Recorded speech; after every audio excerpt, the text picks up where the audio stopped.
Bom, nessa aula nós vamos encerrar os comentários sobre a Lei Complementar número 109, de 29 de maio de 2001. Chegamos agora ao artigo 68 da Lei Complementar 109. Esse artigo 68, ele repete uma disposição que vocês encontram na própria Constituição Federal, lá no artigo 202.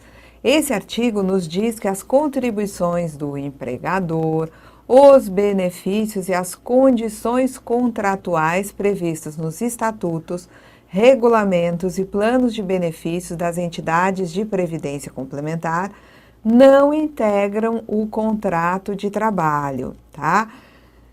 Dos participantes, assim como, à exceção dos benefícios concedidos, não integram a remuneração do participante. Então, vamos lá.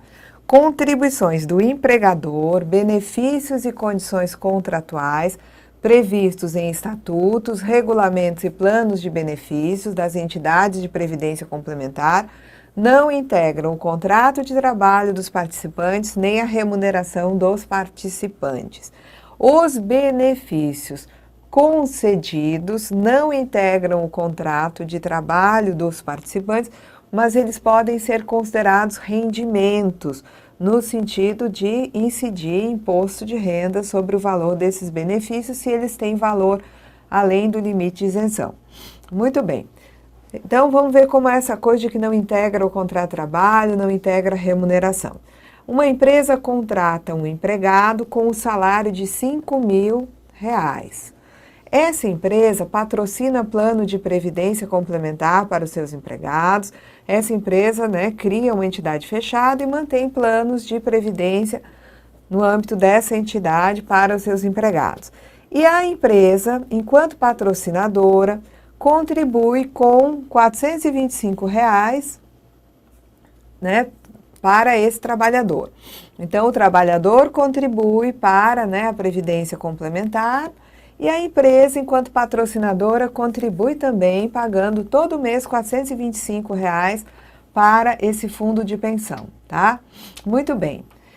O empregado, vamos dizer que ele seja demitido. Ele é demitido da empresa, mas ele deseja manter a previdência complementar. Enquanto existia o vínculo, pagava ele, empregado, pagava a empresa. Ele é demitido, mas ele quer continuar a manter o plano de previdência junto à entidade fechada. Bom, aí o empregado reivindica numa reclamatória trabalhista que o ex-empregador continue a custear o plano de previdência complementar. Será que ele vai ter sucesso nessa reivindicação? Não, não vai. O empregador, uma vez tendo demitido esse empregado, ele não tem mais obrigações para com o plano de previdência complementar, ele não vai fazer as contribuições para o plano de previdência.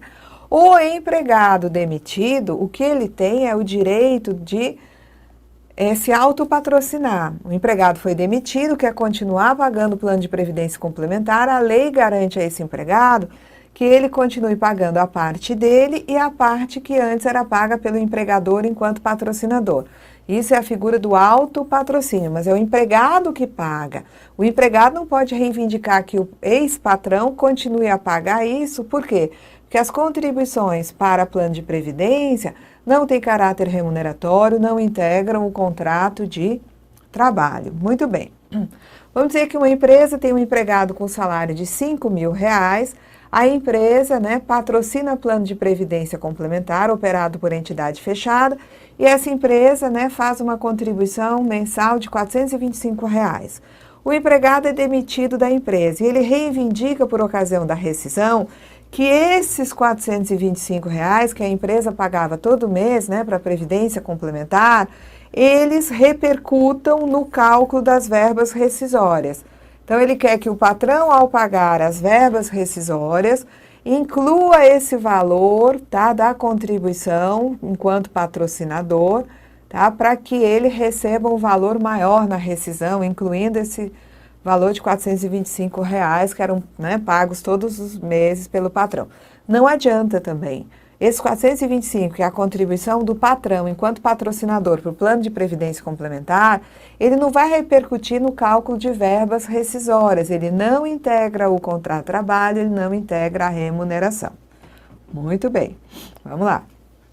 os benefícios, eles vão ser considerados direito adquirido do participante quando esse participante ele implementa as condições de elegibilidade, ele implementa os requisitos para obter o benefício conforme previsto no regulamento do plano de benefícios.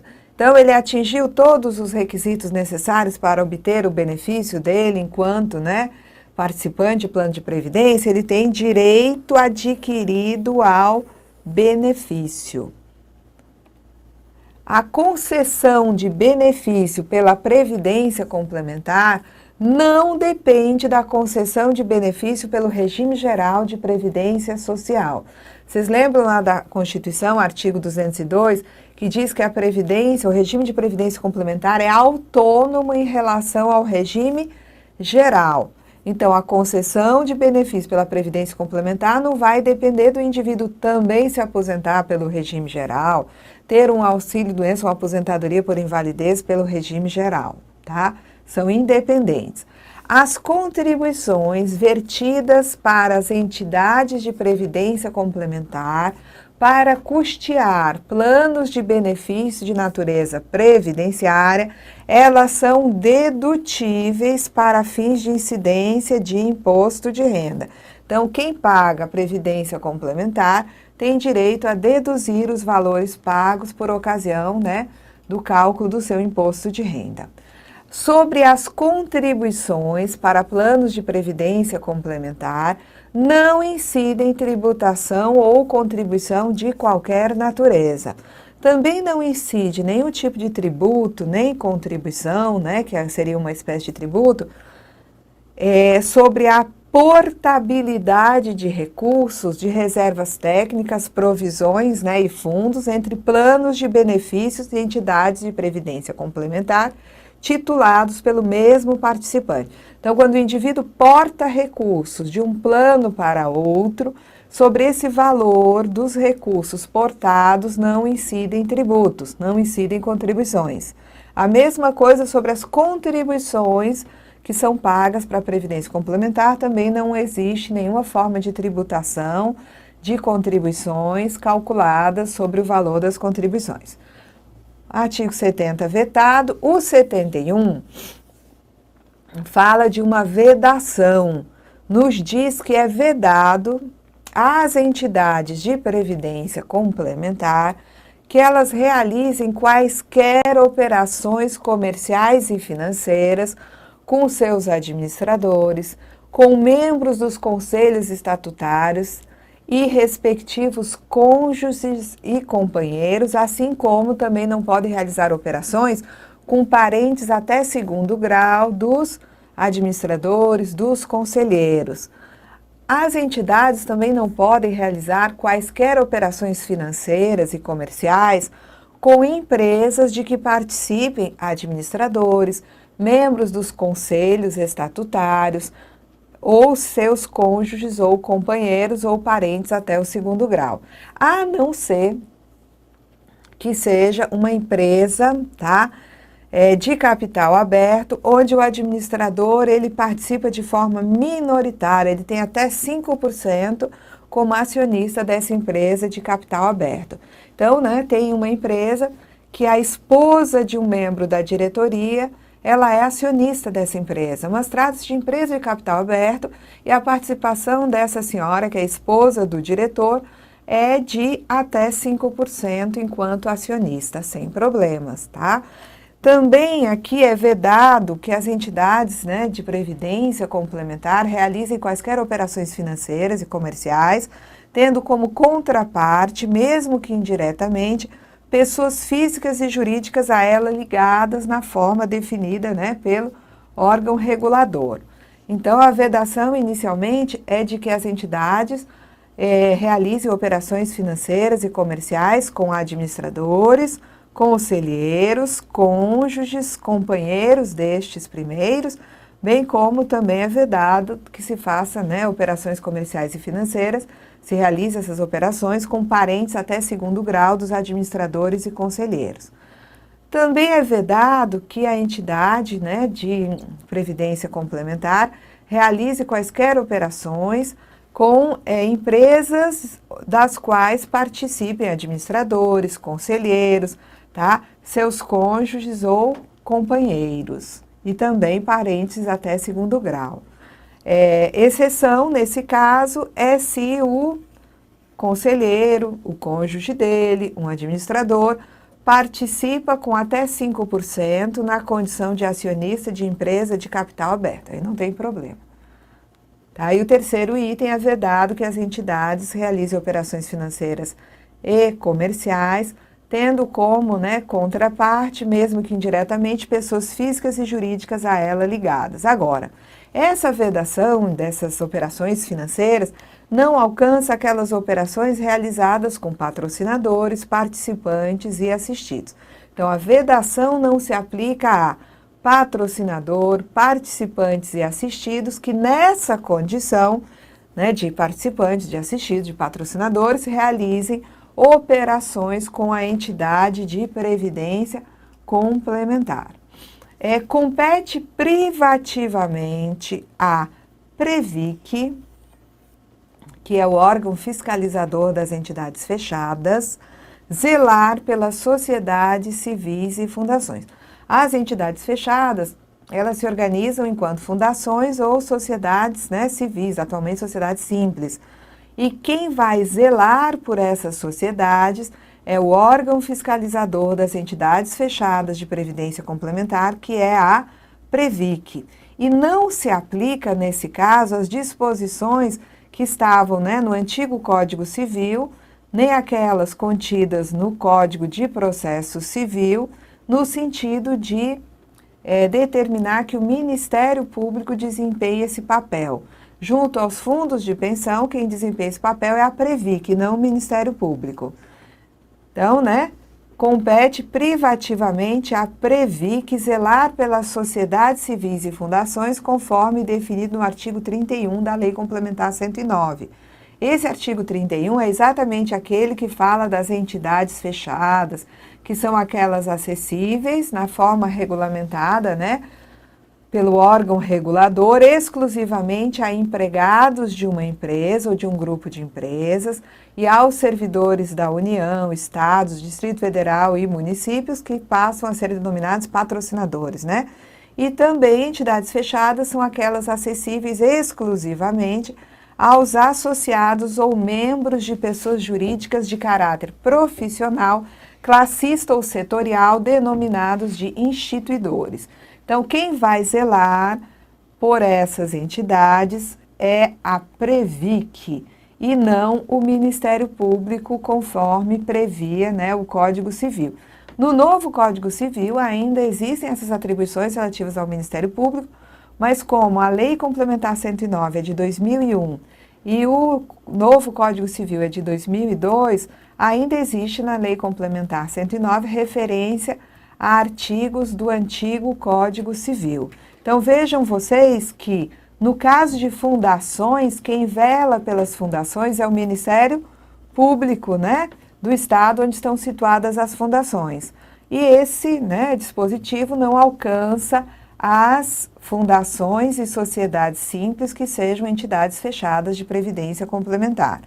Também não se aplicam, né, as disposições que estão lá no Código de Processo Civil, que mais uma vez determinam, no caso das fundações, os dispositivos que estão aqui, que o Ministério Público fará verificações no sentido de zelar pelo funcionamento dessas fundações. Então, quando a fundação é uma entidade fechada de previdência complementar, quem zela por ela é a Previc, não o Ministério Público. De qualquer forma, eu trouxe aqui para vocês terem conhecimento desses dispositivos do Código de Processo Civil, que traz incumbências para o Ministério Público, que nesse caso, o Ministério Público não tem gerência na fiscalização, na supervisão das entidades fechadas, né?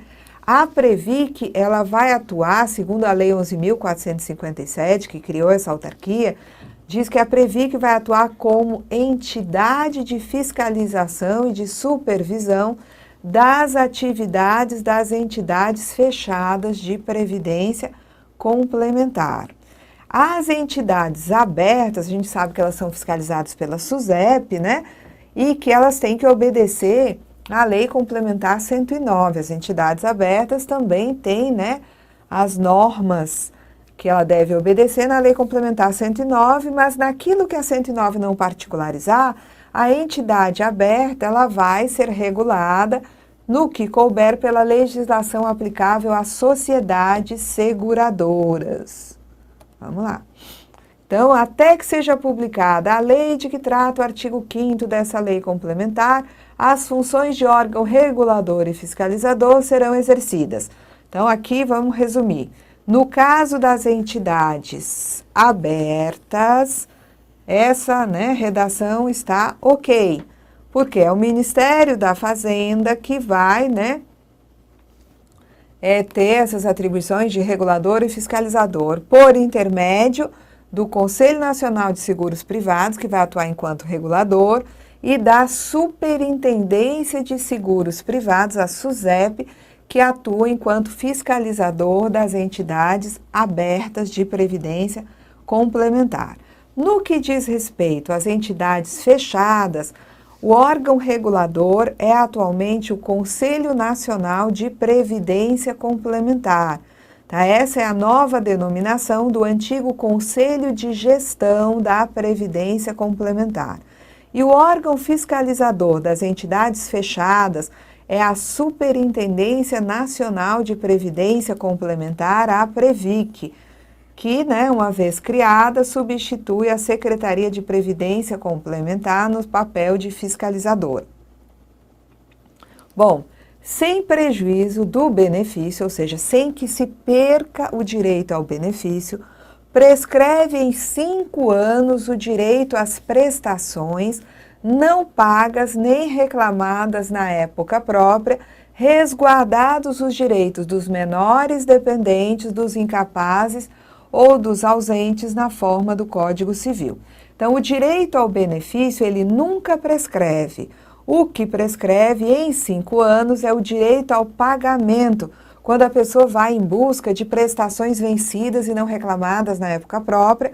Esse pagamento tem um prazo, né, de 5 anos para ele ser feito.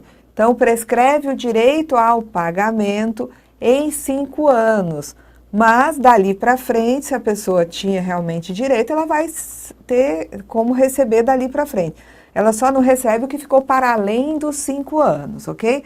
Então, o fato de dizer que o direito ao pagamento do benefício prescreve, não significa que o direito ao benefício reste prejudicado. Não, a pessoa vai receber o benefício no período em que não se aplica a prescrição. Ela recebe normalmente. Agora, no caso de menores dependentes, incapazes e ausentes, não prescreve o direito deles aos pagamentos, tá? As entidades fechadas que na data da publicação da Lei Complementar 109, elas estavam, né, já prestando serviços assistenciais à saúde para participantes e assistidos, podem continuar a prestar esse serviço. Então, aquelas que na época da publicação da Lei Complementar 109 prestavam esse serviço de assistência à saúde, podem continuar prestando esse serviço, desde que seja estabelecido um custeio específico para os planos assistenciais à saúde e que a contabilização e o patrimônio desses, né, serviços sejam mantidos em separado em relação ao plano previdenciário. Então, os serviços assistenciais à saúde poderão continuar, desde que exista um custeio específico para esses planos assistenciais e que a contabilização e o patrimônio sejam mantidos em separado em relação ao plano previdenciário.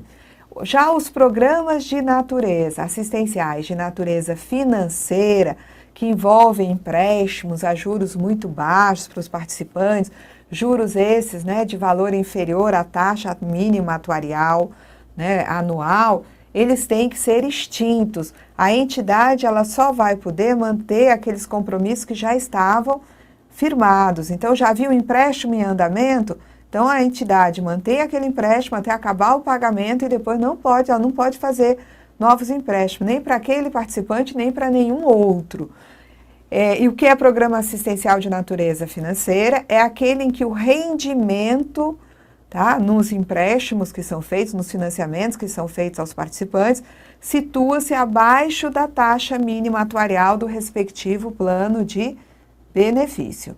As entidades abertas sem fins lucrativos e as sociedades seguradoras autorizadas a operar planos de previdência complementar vão ter um prazo de 2 anos a partir da publicação da lei. Ora, a lei é de 2001, 2 anos, né, de 2001 já se passaram há muito tempo, já se espera então que hoje entidades abertas sem fins lucrativos e as sociedades seguradoras tenham feito todos os ajustes para se adaptar à Lei Complementar 109.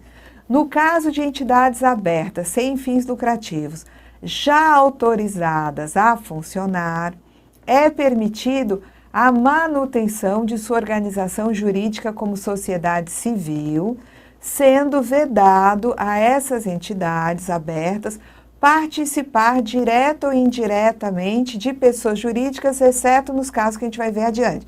Então, a entidade aberta, ela se organiza na condição de sociedade anônima, isso é o que diz a legislação atualmente em vigor. Mas aquelas que já estavam autorizadas a funcionar antes da Lei Complementar 109, elas podem manter a sua organização como sociedades civis, hoje sociedade simples, né? Então, entidades abertas sem fins lucrativos já autorizadas a funcionar, podem manter essa organização societária como sociedade simples. E é vedado que elas participem direta ou indiretamente de outras pessoas jurídicas, exceto quando elas tiverem participação acionária minoritária em sociedades anônimas de capital aberto, conforme, né, regulamentado pelo Conselho Monetário Nacional. Essa participação minoritária em sociedade de capital aberto é com o objetivo de aplicar recursos de reservas técnicas, fundos e provisões. Também é permitido que elas participem, tá, de sociedades seguradoras e ou de capitalização. E essas sociedades seguradoras ou de capitalização, das quais, né, participam, essa sociedade, né, seguradora, da qual participa aquela entidade aberta sem fins lucrativos, tá? Ela não pode, existe uma vedação para essa sociedade seguradora ou de capitalização, de que elas participem majoritariamente de pessoas jurídicas, ressalvados casos de empresas de suporte ao seu funcionamento e sociedades anônimas de capital aberto, tá? Onde elas podem participar, tá, conforme o inciso 1 do parágrafo anterior, ou seja, uma participação minoritária. Então, vamos ver aqui como é que funciona, tá? As entidades abertas sem fins lucrativos, como regra, elas não podem participar de outras pessoas jurídicas. Mas existem exceções. Essas entidades abertas sem fins lucrativos podem ter participação acionária em sociedades seguradoras ou de capitalização e também aquela participação minoritária em sociedades, né, de capital, em empresas de capital aberto, para aplicar, né, recursos relativos a provisões e fundos, não é? Reservas, provisões e fundos. Então, as entidades abertas, elas podem participar de seguradoras ou empresas de capitalização, só que essas seguradoras e empresas de capitalização não podem participar majoritariamente de outras pessoas jurídicas, mas podem participar de empresas de suporte a seu funcionamento e de sociedades anônimas de capital aberto, desde que seja uma participação minoritária. A entidade aberta sem fins lucrativos e a sociedade seguradora ou de capitalização, por ela controlada, devem se adaptar às condições estabelecidas na Lei Complementar 109, também no prazo de 2 anos. Então, elas já tiveram que fazer isto. As reservas técnicas de planos já operados por entidades abertas de previdência privada sem fins lucrativos, anteriormente à data da publicação da Lei 6.435, lá de 77, poderão permanecer garantidas por ativos de propriedade da entidade existentes à época, dentro de programa gradual de ajuste às normas estabelecidas pelo órgão regulador sobre a matéria, que tem que ser submetido à SUSEP no prazo máximo de 12 meses a contar da data da publicação dessa lei complementar. Então, as reservas técnicas de planos já operados por entidades abertas de previdência complementar sem fins lucrativos, já existentes lá desde 1977, essas reservas, elas podem ser garantidas por ativos de propriedade da entidade, tá? Isso não é a regra. Os recursos garantidores, os ativos que garantem as reservas, eles são vinculados ao plano de benefícios. Eles não são da entidade, eles são vinculados ao plano de benefício. Aqui é uma exceção. Aqui se permite, nesse caso, né, de uma situação já constituída há muitos anos atrás, lá em 77, que as reservas técnicas, elas sejam garantidas por ativos de propriedade da entidade, mas tem que ser feito um ajuste, tá, um programa gradual de ajuste. Esse programa, tá, ele tem que ser submetido à SUSEP num prazo de 12 meses da publicação da Lei Complementar 109, tá? E o prazo máximo para o término desse programa gradual de ajuste não pode superar 120 meses, que são 10 anos, contados da data da aprovação do respectivo programa pelo órgão fiscalizador. Então, 12 meses da lei para submeter o programa de ajuste à SUSEP, e esse ajuste não pode ser feito em período superior a 10 anos. O máximo para esse programa de ajuste ser implementado são 120 meses. Muito bem. As entidades abertas sem fins lucrativos, que na data da publicação da Lei Complementar 109, já vinham mantendo programas de assistência filantrópica, prévia e expressamente autorizados, podem adicionar às contribuições dos seus planos de benefício um valor destinado a esses programas de assistência filantrópica.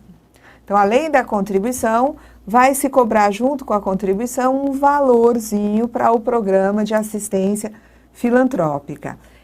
E a aplicabilidade dessa, né, cobrança de uma contribuição adicional fica sujeita, sob pena de cancelamento da autorização anteriormente concedida, à prestação de contas anual, tá, desses programas filantrópicos e à aprovação pelo órgão competente. O descumprimento de qualquer dessas obrigações, tá, vai sujeitar administradores das entidades abertas sem fins lucrativos e das sociedades seguradoras ou de capitalização, por elas controladas, ao regime disciplinar previsto na lei complementar. Então, aí tem a advertência, a suspensão, a inabilitação, tá, a multa, tudo isso nós vimos já em aula anterior, sem prejuízo de responsabilidade civil por danos ou prejuízos causados por ação ou omissão à entidade. Bom, a lei complementar entrou em vigor na data de sua publicação e foram revogadas essas leis, a 6.435 e a 6.462. Aqui nós encerramos, né, o exame da Lei Complementar 109. Na nossa próxima aula nós estaremos conversando sobre a figura do instituidor, que foi criada aí na Lei Complementar 109, e nas duas aulas seguintes estaremos conversando sobre aqueles institutos a partir das resoluções do Conselho, né, de Gestão da Previdência Complementar, hoje denominado de Conselho Nacional de Previdência Complementar. Até lá!